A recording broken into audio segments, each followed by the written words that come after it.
enforcement departments throughout the United States, the only national program that brings you authentic police case histories. Gangbusters.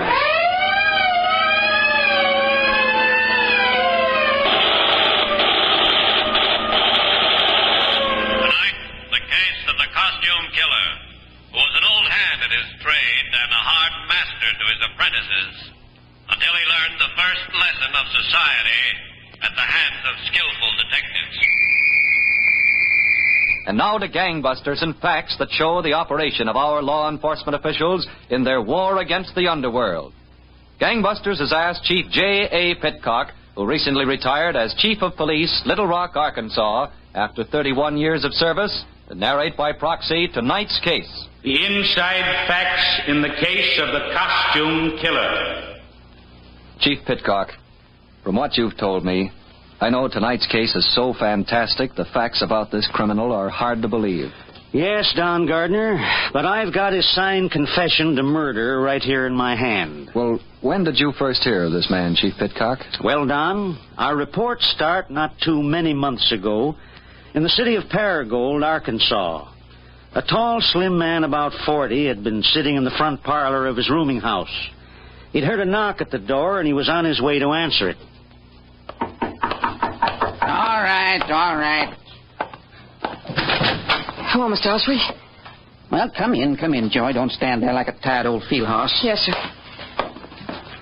Look, Mr. Osprey, don't be sorry to me because Don't tell me here. Come on in the parlor. Kids. Spend your days and nights trying to pound a little something in their pumpkin heads so maybe they'll amount to something. Get in there. Yes, sir. Well, what were you going to tell me, boy? Get it out of you. Think you wasn't born with a tongue. I tried, Mr. Osprey. Honest, I tried. Sit down. Yes, sir. Now, you got to listen to me, boy. For years I've been showing kids how to do this. Kids, they all think they're smarter than you. Oh, I don't think I'm smarter than you, honest. Well, if you listened close to me and done exactly like I told you, you wouldn't have had no experience like that. I tried, Mr. Osprey. You didn't do it like I told you. You didn't do a thing I told you. Well, I was awfully scared.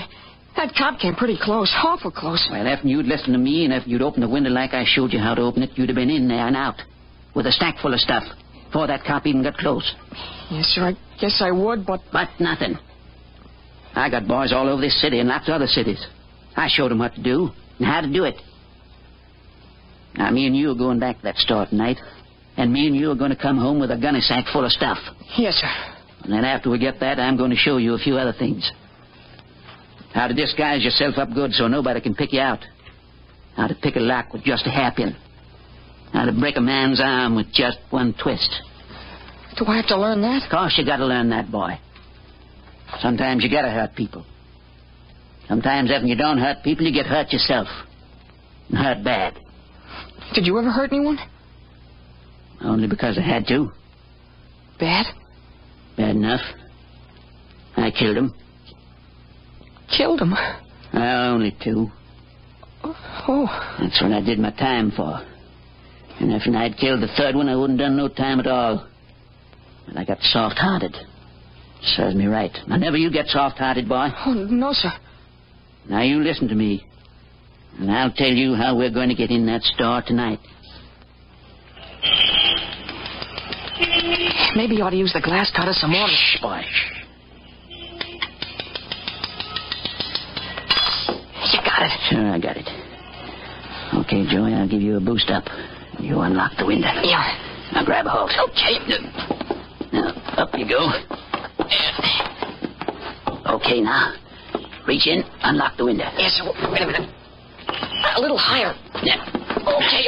Okay, I got it. Good boy. Now, come on down. If you hadn't did it like this last night, we wouldn't have had all this bother tonight. You got your gunny sack? Yes, sir. Okay. I'm going to boost you in. You know what to take. And when you get it, you meet me back the room. Ain't you coming in with me? There ain't but one way to learn, boy, and that's do it yourself. But, Mr. Osprey... Don't stand there arguing with me. Now, come here. I'll boost you. It ain't fair. Now, up you go. Okay, that's enough. Now, jump down. Yep. Everything all right? Yeah, I think so. Good boy. I'll see you back the room.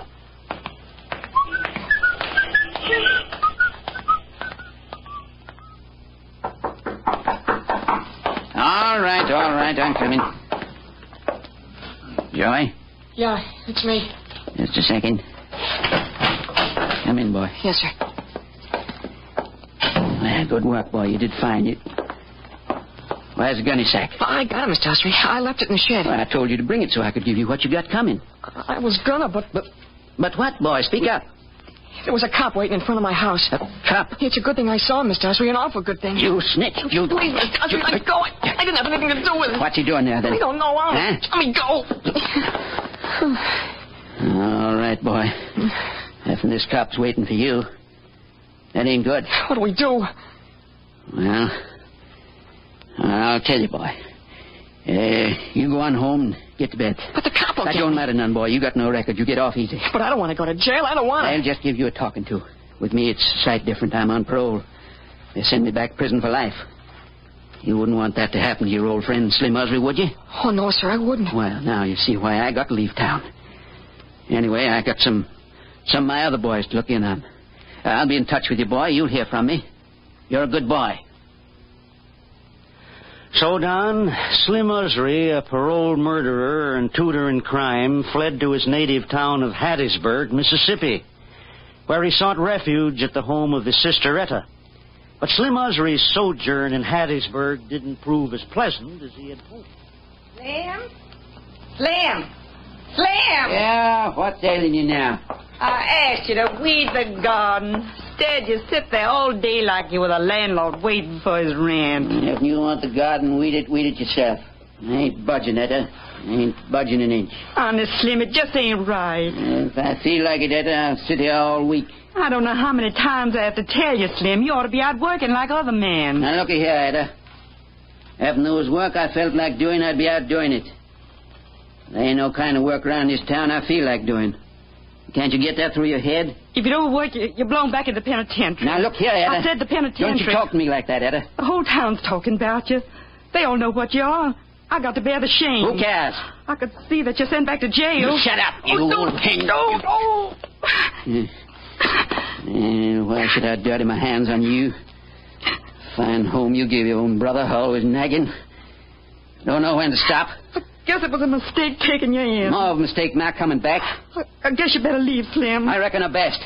I want you to be packed when I get home. Yeah. What time you coming back? I won't be back till late tonight. Hey, What? who's going to fix my supper? Nobody. You're not eating here again. Hey, Etta! You old hen. You ain't sending me back no penitentiary. You ain't even going to think about sending me back. That, Don, was the moment Slim Osry made up his mind to murder his sister Etta. He knew she would walk home that night, and he waited in the clump of weeds until he heard her footsteps.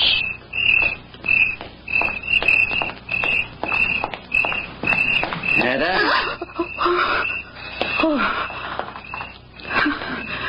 Howdy, Etta. You have a nice time? Oh, Slim, you scared me. Did I, Etta? What were you doing back in those weeds? Did you lose something? No. I'm just fixing to lose something, that's all. What do you mean? Nothing, Etta, nothing at all. Are you all packed to go? I don't want you in my house tonight. I changed my mind, Etta. I'm staying. Who said so? I said so, that's who. No, not in my house. No? If you don't go tonight, I'm calling the police. You call him, Etta, you call him. Slim, no, don't. Old hen. Try to send me back to penitentiary, will you? Fine way to treat a brother. You old hen. I'll show you. Treat your brother like a little dog. Take care of you.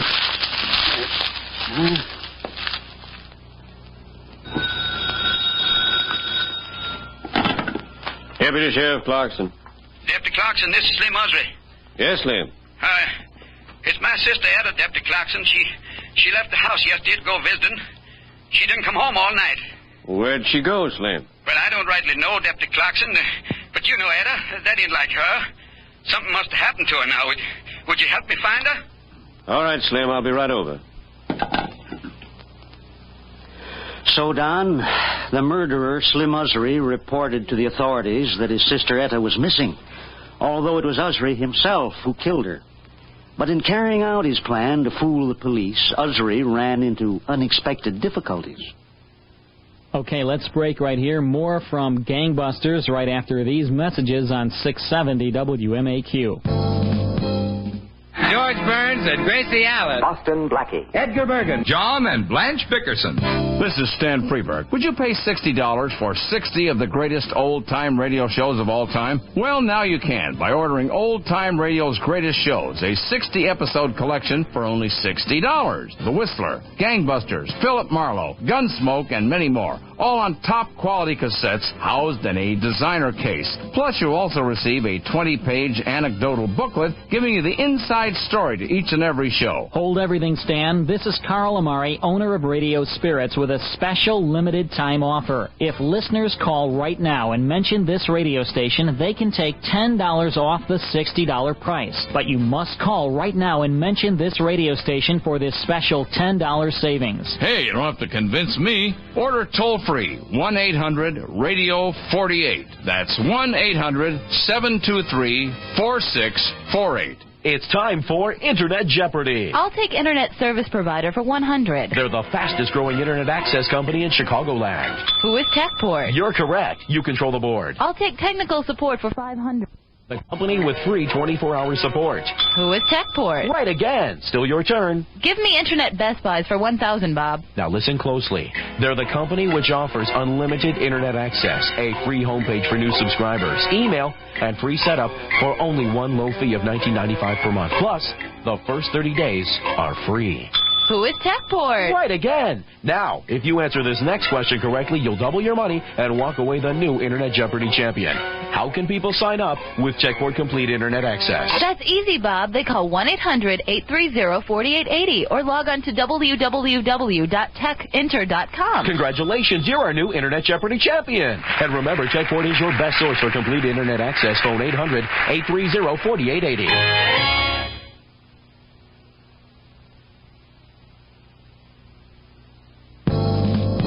Now, let's get back to Gangbusters. Now, you were telling us, Chief Pitcock, that Slim Usry murdered his sister Etta and then reported her missing. Yes, Don. And an investigation was started.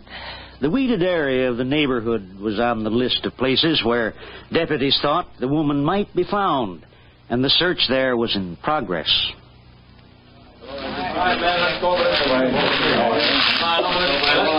Deputy Clarkson? Yes, Lynn. You don't reckon we'll find Etta in here? If anything happened to Etta, it'd break my heart. I know how you feel, Slim. Let's cut the talking and look. Okay.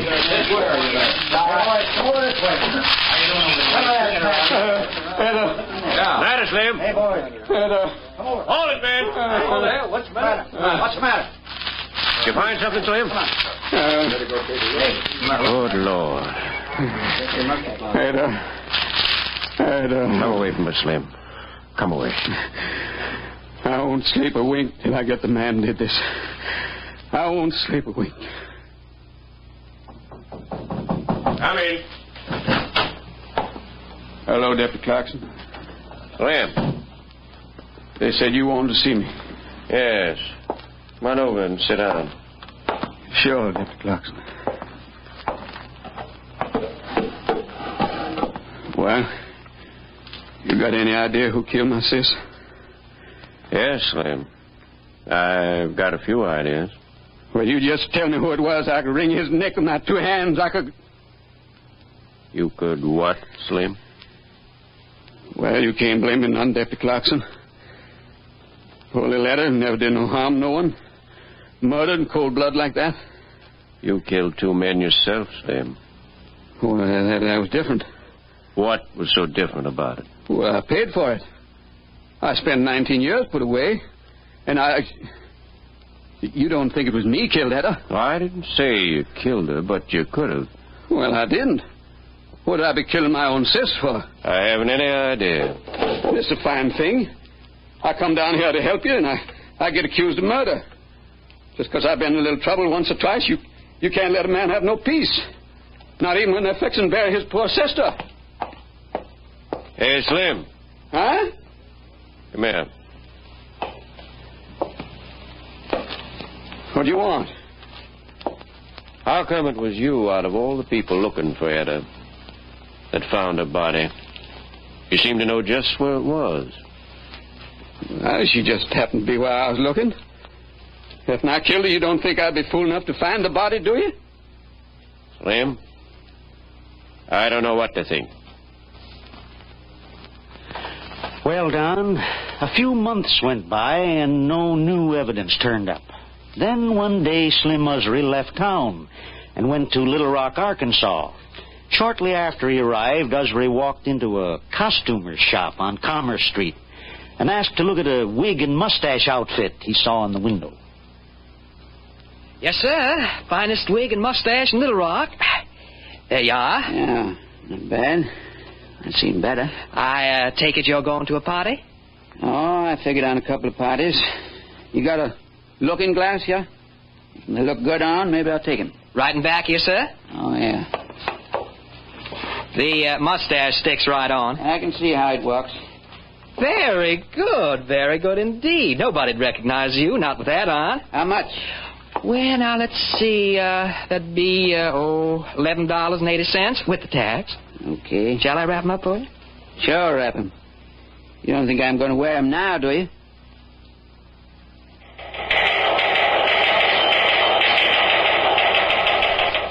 Attention, all squads. Be on alert for bandit who robbed Auto Rental Agency, Sixth and Scott, of several $100s in cash. This man, described as tall and slender, apparently wore black mustache and wig as disguise. Caution, this man is armed and dangerous.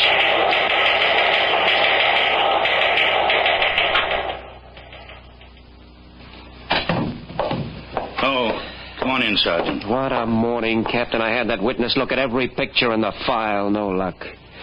Not with that wig and mustache disguise. Good disguise. You know, I can't remember anyone using a disguise like that on a holdup in years. This must be an old-timer. Well, the victim thought he was about 40, Captain. It doesn't make him too much of an old-timer. I wonder if he bought that wig and mustache in one of the shops here in Little Rock. Maybe. But they can't tell whether that stuff came from their shop until they see it.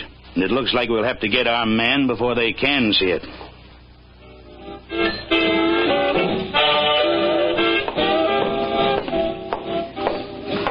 Hello, Mr. Usry. Huh? Well, Joey. Sit down, boy. Sit down. Thanks, Mr. Usry. Call me Slim, Joey. People around here know me as Slim. Okay, Slim. By gravy, you growed. How about a beer, Joey? Oh, no, thanks. Later, maybe. Well, I came as soon as I got your letter. Yeah. Well, I wrote to you, boy, because I like you. And I want to do something for you. I was sure glad to hear you didn't go to that reformatory. Well, it was like you said. They gave me a talking to and let me go. They haven't caught me since. That's good boy, Joey. I figured when I got your letter you needed some help. Not just yet, boy. First, you got to finish your lessons. Lessons? Well, I could do okay now. I've been doing okay. Well, maybe you could, but we got to be sure about it. Now, tonight, I'm going to try my old disguise trick again. You recollect I was telling you once about disguises? Yeah, I remember. Well, boy, tonight, I got a nice little old cafe all picked out. It'll be so easy I won't need help from you. I wouldn't need you even if you was ready. So you just stick around my room.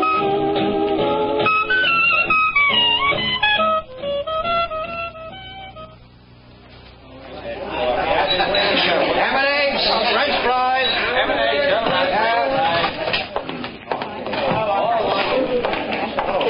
Yes, sir. What'll you have? This, stick up. What? Reach. What's the matter? Everybody quiet. Wait a minute. Wait for nothing. I'm in a hurry. Where's the dough? I'll get it. Hey. It was an accident. I don't like accidents. Now, don't anybody move till I'm gone. Anybody follow, get the same. Get him.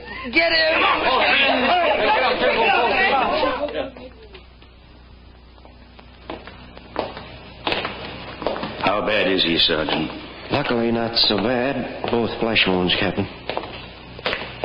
This is his room. Okay, let's go in.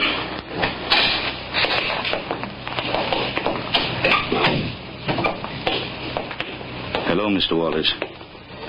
How do you feel now? Oh, not bad, considering. I'm Captain Crossman. Oh, hello. Mr. Walters, do you think you could recognize the man who held up your cafe and shot you? I don't know. Maybe I could. I ought to know that mustache anyway. Mm-hmm. Is this the mustache? Yeah, that's it. I'd swear that's it. It was found in an alley near your cafe. The holdup man was seen running up that alley. That's it, all right. Thanks, Mr. Walters. We know where it was bought. Now all we've got to do is find the man who bought it. I'm telling you, Joey, just like I tell all my boys. If you miss doing something one way, no matter how many times it worked, it ain't good no more. That seems crazy to me. All you gotta do is get another mustache. No, boy, the police and everybody else on that mustache and wig trick. I gotta try something else. Yeah, but you promised I could try the mustache trick. I said no, boy. When I say no, I mean it. Maybe we'll pick up and go someplace else and try it, but not here in Little Rock. It's nuts, Slim. And we're just getting set here. And I don't know whether I'm going to stay or not. They got a big charge against me. I could have killed that man last night. Oh, the guy was shot up a little. Serves him right. Maybe I should have killed him. Sure. So, he'd have been number 3. Joey. Number 4. Number 4? You heard me. You mean you killed somebody since I saw you last? What if I did? If you want no account. Getting back, we got to change our way of operating. We got to just... Boy, where you going? I'm going out for some air. Well, now watch out where you go and what you do. Well, just going out to get you a present. Present, boy? For me? Sure. And one for myself. I'll see you later, Slim.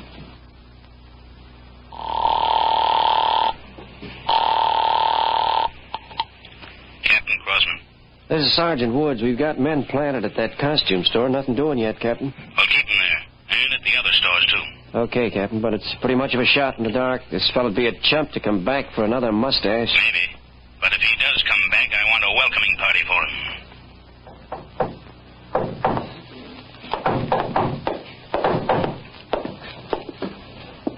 Joey? Yeah, Slim, open up. Where you been, boy? Get in here. I told you I was going out to buy a present. Oh. Is that it there? Uh-huh, that's it. Well, don't stand there, boy. If you're going to give it to me, give it here. I got 2 of them. What is it? Give it here, boy. Not until you promise I can use one. One what? One of these mustache outfits. Mustache outfits? Uh-huh. Where'd you get it? Hey, let go. Please, Slim, let go, will you? Where'd you get it? At the same store you showed me.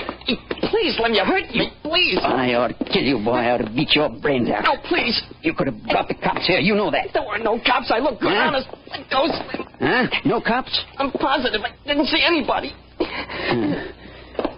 Well, as long as you didn't see no cops, I guess there'll be no cops coming here, huh? Sure. Everything's okay. Yeah. You didn't listen to me, Joey. I kill people who don't pay no attention. Slim, don't do nothing. Come here, you miserable... No, let go. It didn't mean nothing. Didn't mean nothing, now. Oh, please. Turn you loose. Huh? Police officers, you're under arrest. Huh? Me? Please, I didn't do nothing. He was trying to kill me. We'll see about that, son. Come on, both of you. Now watch where you're pulling. Come on, you. Okay, kid. Let's go. No, I don't want to go to jail. Come on, boy. It's just another lesson. It should have been the first lesson. It should have been the first. So, Don, that was the end of the teacher of crime. And Usry, who thought he had committed a perfect murder, made the worst mistake of all. He told someone about it. And the boy, Joey, told the police. In the Little Rock jail, William Usry confessed the murder of his sister, Etta. Usry was returned to Mississippi, where he died in the electric chair in the Forest County Jail a few months ago. Well, congratulations, Chief Pitcock, to you and to the men of the Little Rock Police Department who solved this terrible crime. Principal roles in tonight's dramatization were played by Bill Smith and Jack Grimes. Don Gardner speaking. Gangbusters is a Phillips H. Lord production. And then